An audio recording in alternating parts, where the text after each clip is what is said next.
na si Brother Gilier. Okay, 10 minuto, Brother Gilier. Bakit ba kayo na ano? Okay, ito. Okay, wait lang. Is 20 seconds na. Okay, ganito ha. Patapusin ang pagtatanong, tapos patapusin din ng 20 seconds yung sagot. Okay po? Okay, so unmute ka, Sanrio. Okay, so ready ka na ba, Brother Gilier? Okay. Yep. 10 minuto para sa pagtatanong. Time start now. Tanong. Okay, magandang hapon. Una kong tanong sa aking kaibigan na si Brother Sanrio. Sa ginamit mong Bible, sa Bible, mababasa ba dyan SDA, hindi True Church? Mababasa o hindi? Sagot. Categorical? Hindi mababasa ang SDA na True Church dahil unang-una walang protestante sa loob ng Biblia. Yun po ang sagot ko. Okay, next question. Ang sagot niya, hindi mababasa. Yun, i-clarification lang para sa audience. Okay, okay. Hindi mababasa ba yung sagot niya? I-klaro natin. Okay, typos tayo. Okay ba? Narinig mo ba, Sanrio? Hindi mababasa, no? Okay, okay. Walang mababasa, hindi mababasa ng SDA True Church dahil ang umiiral sa loob ng Biblia ay hindi mga protestante, kaya wala talaga. Okay, sige, sige. Teka muna. Wait lang. Kasi naka-typos tayo. Gawa nung clarification. Okay, time, resume, tanong. Okay, tanong. Ginamit mo ang Britannica.com. Mababasa ba doon? SDA, hindi True Church. Mababasa o hindi? Sagot po. Sagot? Hindi mababasa at walang mababasa sa Britannica.com na hindi True Church ang SDA dahil ang references ng Britannica ay hindi naman pang-relihiyon. Yun po ang sagot ko. Okay, so, next question. Next question. Ginamit mo ang mga references sa Seventh-day Adventist. Mababasa ba doon? SDA Church, hindi. Hindi. Tunay na iglesia. Mababasa o hindi mababasa? Sagot? Hindi mababasa ang SDA ay hindi True Church sa references ng SDA. Malamang references nyo yan. Bakit nyo sasabihin hindi kayo True Church? Okay, sasagot mang magtaray. Sasagot lang po siya. Okay, medyo kalma lang daw, Sanrio, kalma. Okay. Wait lang. Okay, kalma lang tayo, kalma. Medyo mainit kayo, pag natin painitin. Kasi habang kita pa, hindi maganda ang sinasabi mo sa akin. Okay, so, teka lang. Pag nagsasalita yung moderator, pakinggan nyo muna ako, ha? Okay, so, maging maayos yung ating pagtatanong at pagsagot, okay? So, para tayo ay makapagpatuloy, okay? So, 8 minutes and 26 seconds, so time, resume, tanong. Sa tatlo pala na tanong ko, una kong tanong sa iyo, lahat ng binanggit kong mga aklat, pati Bible, hindi pala mababasa doon, SDA. Hindi siya True Church. Oo, hindi. Categorical? Sa tatlo na tanong. Sa tatlong ginamit kong referensya, kasi ang ginamit kong referensya ay hindi pang relihiyon. At yung ginamit kong references ng SDA mismo, hindi yan magsasabi na hindi kayo True Church. Dahil sa inyo nga yan, referensya nyo yan, bakit niya sasabihin hindi kayo True Church? So, ibig sabihin, yung SDA references, okay, ibig palang sabihin, yung SDA references na ginamit mo, SDA True Church pala. Sagot ko. Sagot? Malamang references ng SDA yun, hindi sasabihin yung True Church kayo. Saan pakita sarili yung references, sasabihin pa hindi kayo True Church. Okay, next question. Teka muna, typos tayo. Lagi niyong papakinggan na pag sinabi kong next question, kahit hindi natatapos pa yung 20 seconds, basta natapos na, pag the next question ako, papakinggan niyo ako, ha? Okay, sige. Okay, 7 minutes and 27 seconds. Time, resume, tanong. Okay, tanggap mo pala na SDA True Church pala ang mababasa sa mga referensya namin. Tanggap mo, hindi? 100% tanggap ko man ang SDA mababasa dyan. Referensya nyo, dalawa naman katuod ko yung nakalagay dyan. Okay, so next question. Okay, klaruhin natin yung sinabi mo. Sinundan kita sa sinabi mo kanina na si Ellen G. White, hindi niya itinataas ang mga 12 apostles. Okay, klaro ba yun o hindi? Hindi itinataas si Ellen G. White ang 12 apostles. Klaro o hindi? Categorical, klaro o hindi? Sagot? Klaro, super klaro. Okay, salamat sa sagot. Next question. Ibig sabihin, sa Seventh-day Adventist, wala kaming aklat patungkol sa 12 apostles. Wala kaming aklat o meron? Sagot. Sagot? Meron o wala? Okay, maaaring mag-claim ka na may aklat kayo ng mga apostles, pero ang nilatag ko... Typos tayo. Okay, yes, anong objection? Tanong ko ba, kasi hindi naman itinaas si Ellen G. White yung 12 apostles. So, hindi pala nagsulat si Ellen G. White din ng aklat patungkol sa buhay ng 12 apostles. Tatanggapin ba niya yun o hindi? Yun lang. Okay, yes, counter objection. Patapusin niya muna maganda kasi yan nga po yung pinapaliwanag ko. Bigla niya akong kinakat. Patapusin niya pagpapaliwanag ko. Okay, sige. Okay, sige, ganito na lang. I-rephrase mo uli or i-ano mo uli yung tanong mo, Bro Gilier. Then, tapusin natin yung ano mo. Pag sumasagot siya, wag ka munang sasapaw. May 20 seconds kasi siya. Ako yung mag-the next question para maganda yung Sige, pakirephrase uli yung ano, yung tanong. Dahil si Ellen G. White pala ay walang pakialam sa 12 apostles, ipinapakita sana niya na hindi siya magsusulat ng aklat. Pero tanggap pa niya na ang SDA ay may aklat sa 12 apostles. Tanggap niya o hindi? Okay, sagot? Objection pa po. Ay, typos. Yes, anong objection? Wala po ako sabi kong walang pakialam si Ellen G. White sa 12 apostles. Okay, so ganito, wait lang.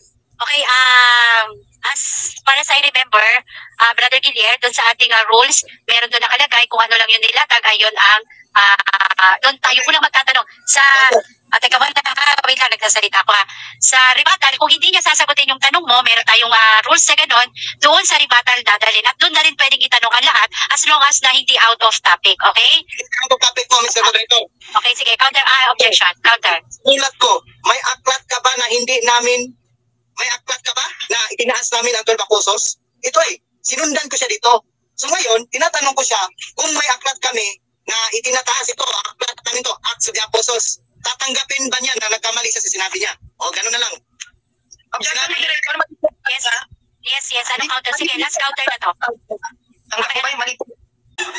Ano, medyo napuputol ka sa Rio. Hindi po tama si computer na maglalatag po. Natanggap mo ba na mali ka? Wala po, hindi po ako umaabit sa ganung pagsagot niya sa akin. Pagtatanong. Okay, sige. Okay, ganito. For the last time kay Brother Guillier, kaya sagutin niyo o hindi, mag-the-next question tayo at doon na lang sa rebuttal dadalhin.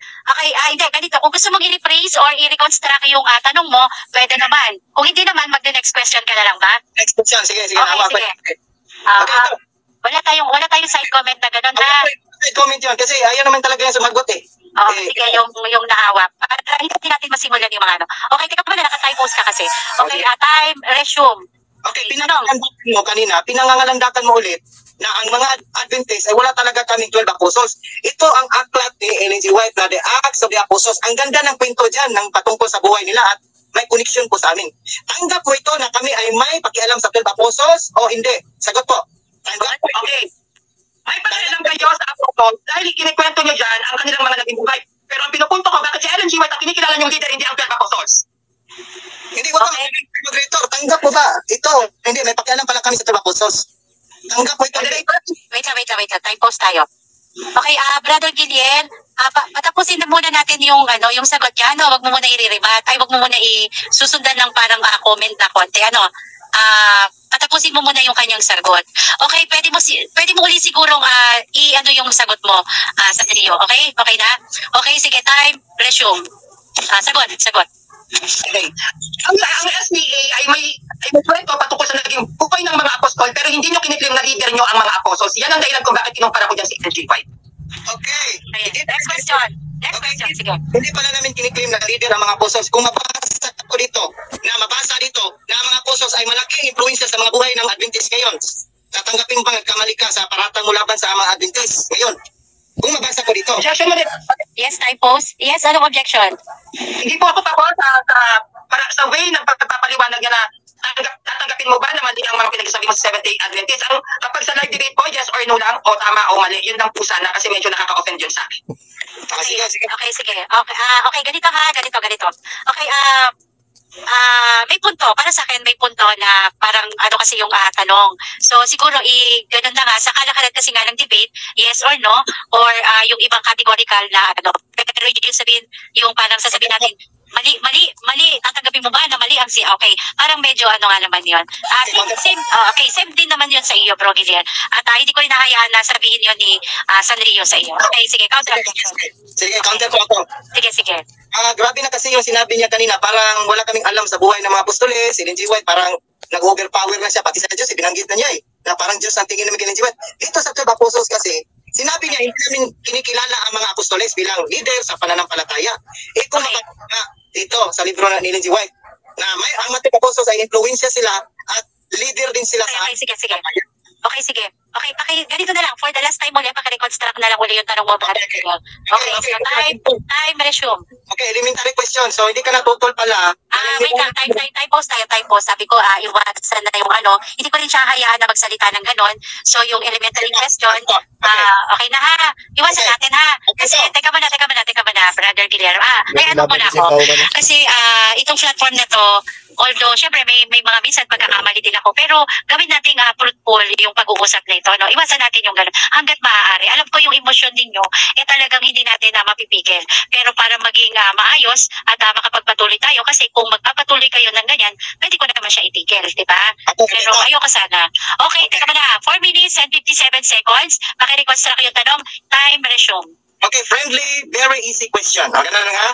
So hindi ka natutol na kinikilala pala ng Seventh Day Adventist ang influensya at leadership ng mga apostles. Hindi ka natutol o tutol ka pa rin? Sagot po. Kinikilala nyo ang mga apostol dahil kayo ay bahagi ng Christianity, pero tutol ako na kinikilala yung leader yan. Tutol ako. Yun nga. Yun nga sabi ko. Next question.